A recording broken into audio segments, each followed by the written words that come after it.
Nous passons au troisième message de ce dimanche 23 mars 2025. C'est toujours avec le frère Chris Moïse, le Fils de l'homme 3 fois saint, le marché du Seigneur. Maintenant, on va parler de l'enfer. Je commence par vous dire que le mot enfer n'est pas écrit dans la Bible.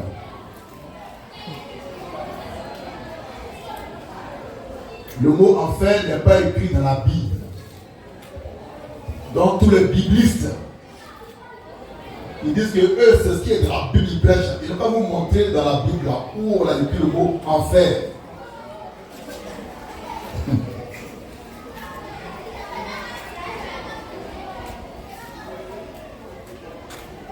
L'enfer est-il éternel? J'ai une question pour vous. Est-ce que le Dieu plein d'amour,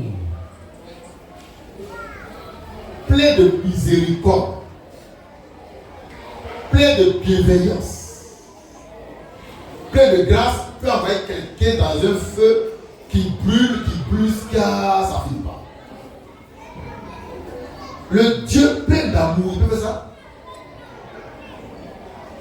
Le micro, on va changer. L'amour de Dieu est infini. Il surpasse toutes choses. Il est au-dessus de tout péché. Est-ce que ce Dieu d'amour, il peut prendre quelqu'un parce qu'il a commis un péché? Il le faut en enfer, dans un feu éternel. Et le monsieur l'a pris, ça le brûle, ça brûle, ça brûle. Il ne peut même pas sortir. Quand il veut sortir, les démons le ramènent là-bas.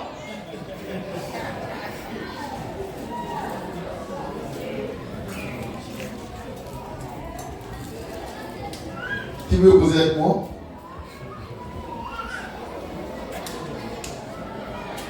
Il n'y a personne, même les aigles. Donne-moi les deux. Voilà, Franck.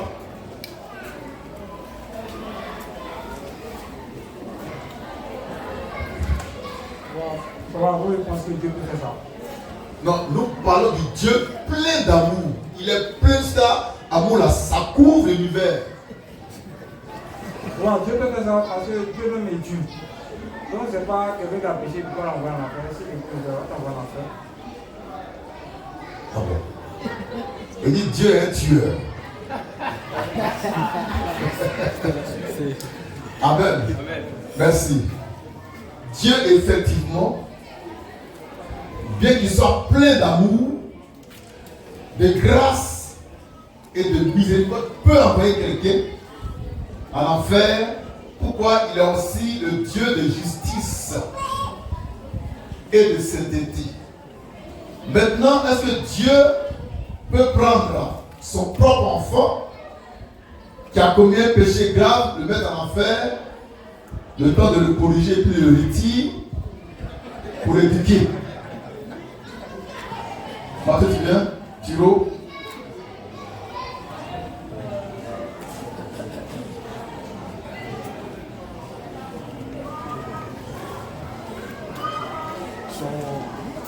Son enfant. Dieu.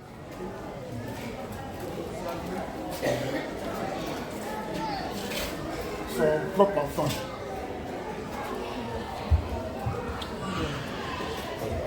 Passez-le un micro. Un bon micro, oui. Voilà, son propre enfant. Un enfant qui Dieu m'a ôté son péché. Parce que l'enfant a péché, doit le prendre et le mettre en prison. Oui. Est-ce que c'est possible? Dieu ne peut pas faire ça. Il peut le corriger, mais pas le mettre en enfer. Non, pas pour toujours, il le met là-bas pour 10 ans et puis Non, il ne va va pas le faire. L'enfer n'est pas réservé aux enfants de Dieu. L'enfer n'est pas réservé aux enfants de Dieu. Merci.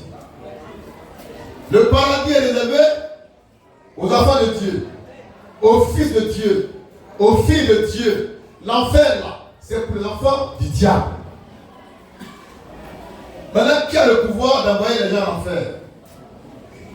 Parce que souvent on entend dire les prédicateurs, tu vas à l'enfer. Moi, on m'envoie à l'enfer plusieurs fois. Que tu vois m'envoyer à l'enfer sans dire mon nom. Il y a Thierry le russophobe qui a disparu des radars il m'envoie en enfer seulement. Lui, il dit Christ Moïse, Abba. Et puis sa cohorte de bandits dit, Abba, à l'enfer, à l'enfer. C'est quel qu'on me dit ça? Tu n'as même pas le pouvoir de chasser une mouche. C'est moi qui vais mettre en enfer.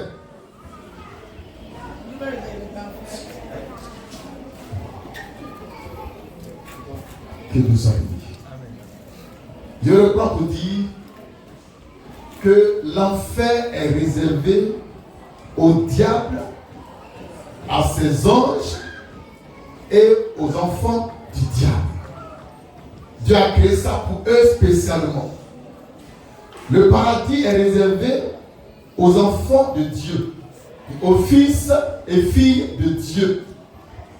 Aucun enfant de Dieu, quelle que soit la gravité de son péché, ne va aller en enfer. Aucun. Maintenant, je voudrais faire une précision du tard.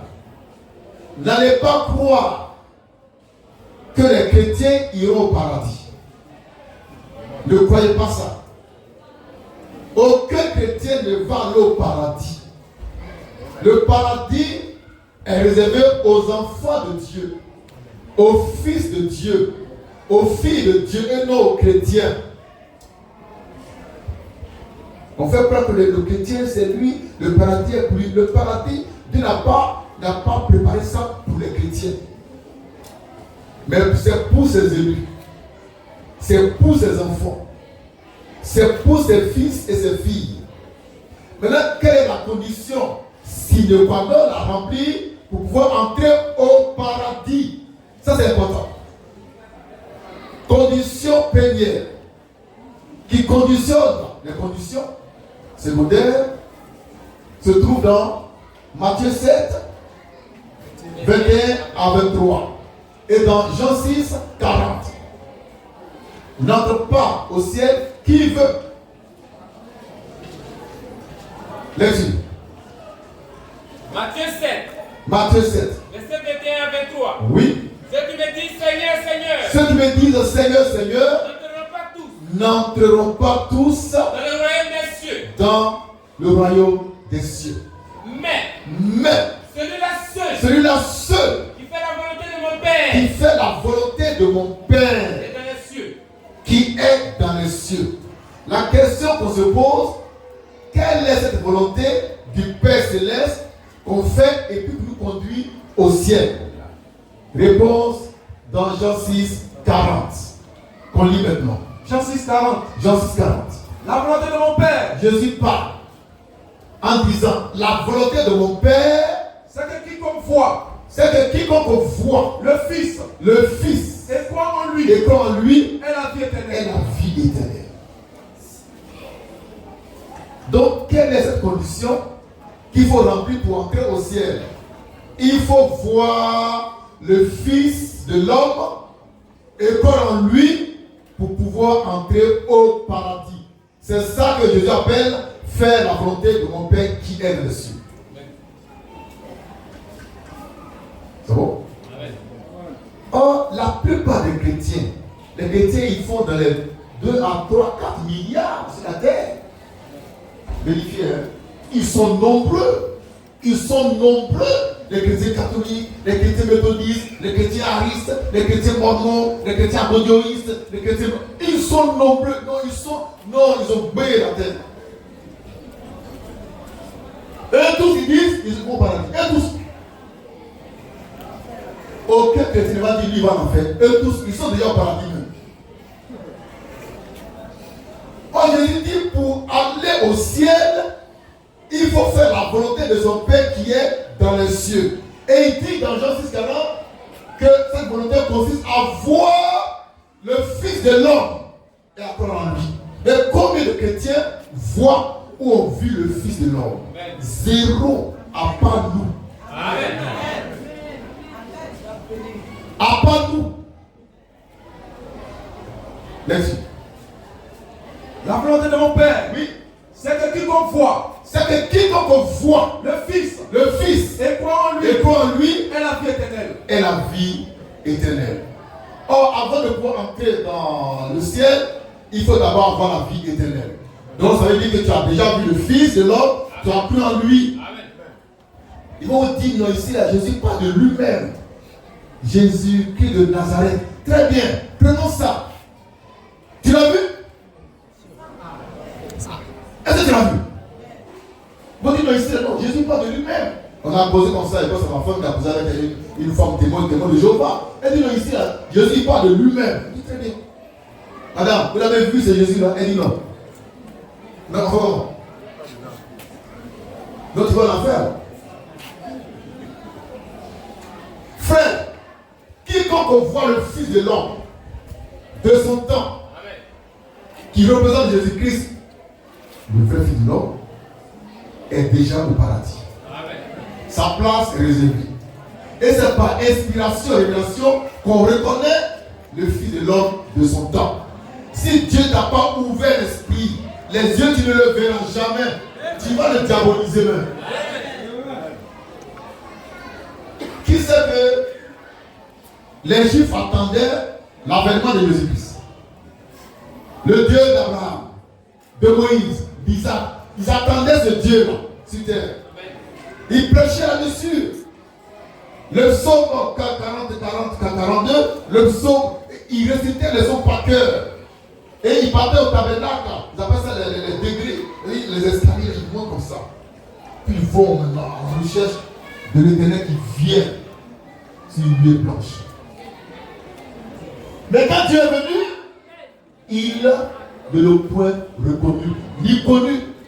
Et Jésus pleurait, il pleurait sur la ville. Il dit non, vous avez manqué le jour de votre visitation. Car le Dieu que vous attendiez est là, dans un corps de chair. Et vous ne le voyez pas. Papas et mamans, papas et mamans, papas et mamans, il faut voir le Fils de l'homme. Et croire en lui pour faire la volonté du Père qui est dans les cieux et pour entrer dans son paradis. Or, aujourd'hui, Dieu nous a donné un Fils de l'homme qui représente Jésus-Christ, le Fils de l'homme par essence et par excellence. Donc, il n'est plus question de chercher à voir Jésus-Christ homme, parce que tu ne le verras pas. Mais de voir celui qui est son image, qui est son représentant, son Mashiach. Et je suis son Mashiach. Si donc tu me vois et crois en moi, alors tu fais la volonté du Père que tu ne vois pas, alors tu es déjà au ciel. Tu ne passeras même pas devant la porte de l'enfer. Tu es chaleur, tu te plais un peu. Papa, c'est maman. Jésus dit dans Matthieu 7, 13 à 14, comment dit? Matthieu 7, 13, 14. Comment dit? Il dit quoi? Matthieu 7, oui. Verset 13 à 14. Oui. Entrez par la porte étroite. Jésus dit, entrez par la porte étroite. On dit porte étroite. Oh, la parole. Entrez par la porte étroite. Lecture. Car large est la porte. Large est la porte. Spacieux est le chemin. Spacieux est le chemin. Qui mène à la perdition. Qui mène à la perdition. Et il y en a beaucoup. Il y en a beaucoup. Qui entrent par là. Qui entrent par la porte large. Mais il dit, vous entrez par la porte étroite. Lecture. Mais oui. Étroite est la porte. Étroite est la porte. Resserré est le chemin. Resserré est le chemin qui mène à la vie. Qui mène à la vie éternelle. Et il y en a peu. Il y en a peu. Qui le trouvent. Il y en a peu. Qui le trouvent.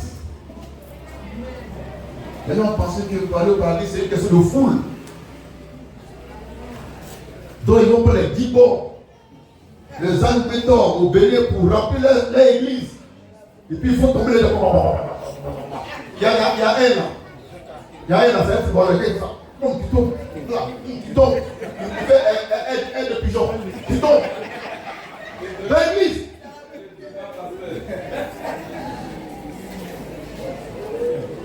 Pour entrer au ciel, il faut entrer par la porte étroite. La porte étroite. Mais dites-moi, sur la terre, il y a plus de 3 milliards de chrétiens. Je veux le chiffre exact.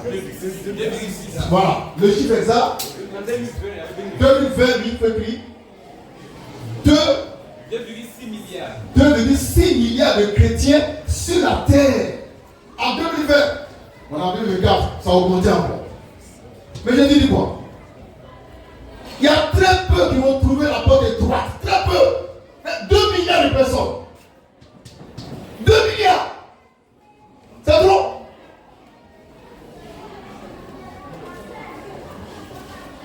Milliards. Et chaque jour, on augmente encore. On fait la croissance de délivrance, de cris d'âme, de puissement de liens ancestraux. Et puis on remplit l'église. On remplit l'église, on remplit, venez, sont pas venez. Jésus dit, entrez par la porte étroite, et il dit après, il y a très peu qui vont trouver cette porte-là.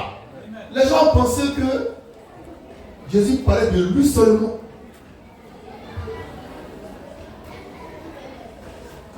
Prenons Jésus-Christ. La porte étroite, par essence et par excellence, il a prêché le plus grand message. C'était Dieu lui-même. Jésus a eu combien de fidèles? Environ, il n'était même pas 120, environ 120. Aujourd'hui, toi, pasteur, tu établis sur 2000 fidèles, 5000, c'est bien, hein? Ça te plaît de pas les dire, c'est bon. Mais est-ce qu'ils vont aller au ciel? Si les 2000 entrent par la porte étroite, gloire à Dieu. Mais fais attention. Matthieu 7, 13, 14, on reprend ça. Là-dessus. Entrez par la porte étroite. Entrez par la porte étroite. Car oui, large est la porte. Oui. Spacieux est le chemin. Oui. Qui mène à la perdition. Oui. Et il y en a beaucoup. Oui. Qui entrent par là. Très bien. Là-dessus. Mais oui, étroite est la porte. Étroite est la porte. Resserré est le chemin. Resserré est le chemin. Qui mène à la vie. Qui mène à la vie éternelle. Et il y en a peu. Il y en a peu. Qui trouvent la porte étroite. Peu. Ils ne sont pas nombreux. Très peu trouvent la porte étroite. Il te faut une révélation pour trouver la porte étroite. Et la porte étroite, à chaque âge, Dieu ouvre une porte étroite. Et pour le temps de l'autre matin, je suis la porte étroite. Je suis la porte étroite. Mais remarquez une chose. La manne fraîche prend le contre-pied de toutes les doctrines. Partout où on va, on nous chasse. On nous maudit même. On est allé à Blanc-Plou, à Bangolo. On voulait faire là-bas un petit réveil, manne fraîche. On est allé voir le chef du village qui donne sa permission. Mais les églises évangéliques, Assemblée de Dieu, je ne sais pas quoi, se sont unis pour dire non. Que nous ne devons pas prêcher dans leur village. Les chrétiens évangéliques, Assemblée de Dieu, baptiste et Pentecôte, ils disent non, on ne veut pas d'eux ici. On ne veut pas de la manne fraîche. Et le chef, il tient conseil pour les sensibiliser. Et parmi eux, il y a un qui a dit au chef, à ses compatriotes, à ses collègues, mais ce n'est pas normal qu'ici, on laisse prêcher les musulmans et qu'on empêche ce monsieur de prêcher. Lui, il va prêcher pour lui. Amen. Donc, dans tout Blanc-Plou, il y avait un seul inspiré. On a fait des affiches de la placardée à Bonati pour que la Bible n'est pas la parole de Dieu. Ils ont déchiré ça. Déchire. Avec une colère noire. On t'a fait quoi? Moi, je prends mon argent, je fais affiche. Toi, t'es fâché. Vous ne savez pas ce qu'on m'écrit? Des injures. Pourquoi? Je suis la porte étroite. Je suis la porte étroite. Je vais dire quelque chose de très révélateur. La révolution chrétienne, c'est la porte large. C'est la porte large. On fait tout ce qu'on veut là-bas. Le chemin est spacieux. On fait le pouvoir ciel. On fait ce qu'on veut. C'est bien sûr, c'est la grâce. On fait ce qu'on veut. Mais ici, là, on ne fait pas ce qu'on veut. Je peux te vider avec des millions. Baptême là. Alléluia. Que Dieu soit béni. L'enfer, c'est pour les enfants du diable. Mais est-ce qu'il est éternel? Réponse. Est-ce que l'enfer est éternel? Franck? Est-ce que l'enfer est éternel? L'enfer n'est pas éternel. Le dit l'enfer n'est pas éternel. Pourtant Jésus dit, il dit quoi Jésus? Il y a une confrontation entre Franck et Jésus. Jésus parle de feu éternel. Et lui dit l'enfer n'est pas éternel. Bon, tu vas expliquer? Le feu dont Jésus parle là, c'est le feu de l'enfer. C'est une question, hein? Bon, en fait, aussi, c'est le feu de l'enfer. D'accord? Même si je réponds à la question. Bon, ce que moi je sais, c'est que l'enfer là, c'est pas éternel parce que l'enfer a un commencement. Donc, ce qui a un commencement, il ne peut pas être éternel. Si c'est un commencement, c'est qu'il pourra forcément une fin. Ok. L'enfer, merci, c'est ça. L'enfer a été préparé un jour par Dieu et Dieu va en finir avec ça un jour. Donc l'enfer n'est pas éternel. En même temps, l'enfer est éternel. Amen. Parce que on a vu les trois sortes d'éternité. La première, l'éternité qui n'a ni commencement ni fin. La deuxième, l'éternité qui a un commencement, qui n'a pas de fin. Et la troisième sorte, l'éternité qui a une fin. Donc l'enfer qui n'est pas éternel peut être éternel. Amen. Maintenant, dans l'enfer, ceux qui vont partir là-bas n'ont pas la vie éternelle.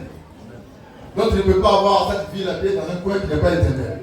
Donc l'enfer là va recevoir ceux qui n'ont jamais reçu la vie éternelle. Et un temps viendra où Dieu mettra fin à tout ça. L'enfer a été conçu, le feu dont on parle, le feu éternel, a été conçu par Dieu pour consumer les esprits. C'est pour les esprits, c'est pas pour la chair. C'est pourquoi si Dieu doit mettre quelqu'un en enfer, il faut qu'il soit d'abord esprit, puis le met là-bas. Satan, il va là-bas. Les démons de Satan vont là-bas. Avec ceux qui ont suivi Satan, ceux qui ont suivi les gens qui vivent la polygamie, eux tous là, c'est l'enfer. Amen. Que Dieu soit béni. Question.